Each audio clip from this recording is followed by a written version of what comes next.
நடப்பு நூற்றாண்டில் மிக நீளமான சூரிய கிரகணம் நடக்க இருப்பது ஆய்வாளர்களால் கண்டுபிடிக்கப்பட்டுள்ளது.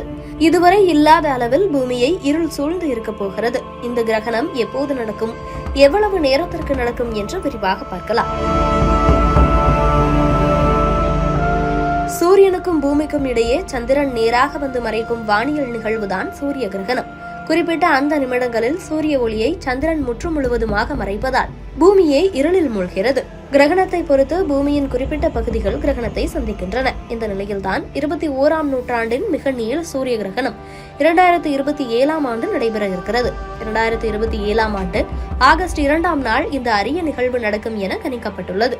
அதன் அடிப்படையில் 6 நிமிடங்கள் 23 நொடிகளுக்கு இந்த கிரகணம் நீடிக்க இருக்கிறது. பொதுவாக சூரிய கிரகணங்கள் அனைத்தும் சரியாக 3 நிமிடங்களிலேயே நிகழ்ந்து முடியும். ஆனால் அரிதாக இந்த கிரகணம் 6 நிமிடங்களுக்கு நீடிக்க இருக்கிறது. இந்த சூரிய கிரகணம் பல கண்டங்களில் தெரியும் என சொல்லப்பட்டுள்ள நிலையில் இந்தியாவிலிருந்தும் பார்க்க முடியும்.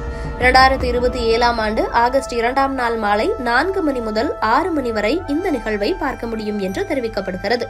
கடந்த கால வரலாற்றில் கிமு 763ஆம் நூற்றாண்டில் 7 நிமிடங்கள் 28 நொடிகளுக்கு ஒரு சூரிய கிரகணம் நிகழ்ந்துள்ளது. வரலாற்றிலேயே மிகவும் அதிக நேரத்தை எடுத்துக்கொண்ட கிரகணமாக இது அமைந்துள்ளது. இதற்கு பிறகு 2027ஆம் ஆண்டு இந்த நிகழ்வு நடக்க இருக்கிறது. அதோடு அடுத்த 100 ஆண்டுகளுக்கு இந்த அளவுக்கு நீண்ட சூரிய கிரகணம் நிகழ வாய்ப்பில்லை என்கின்றனர் ஆய்வாளர்கள்.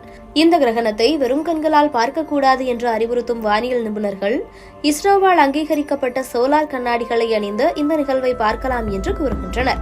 சந்திரன் பூமிக்கு மிக அருகில் வரும்போது பெரிதாக தோன்றுவதாலும் சூரியன் பூமியை விட்டு வெகு தொலைவில் பயணிக்கும் போது அதன் வெளிச்சம் நிலவில் தடைபட்டு முழுமையாக பூமியை மறைப்பதாலும் இந்த நிகழ்வு நடப்பதாக தெரிவிக்கப்படுகிறது.